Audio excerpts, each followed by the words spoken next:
жабышкер Мухаммед Али бир күнү өзүнүн кызы Ханнаны ачык кийимде көрүп калат да кызына мындай дейт: кызым, бул дүйнөдөгү Аллах жараткан баардык баалуу нерселер жабылуу, аларга жетүү татаал.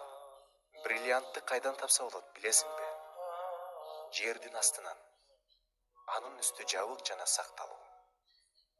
Берметтерди кайдан тапса болот? Океандын эң түбүнөн. Алардын сырты жабылып, кооз чел кабык менен бекитилген. Алтынды кайдан тапса болот? Алыскы шахтадан. Ал таштардын катмары менен сакталган.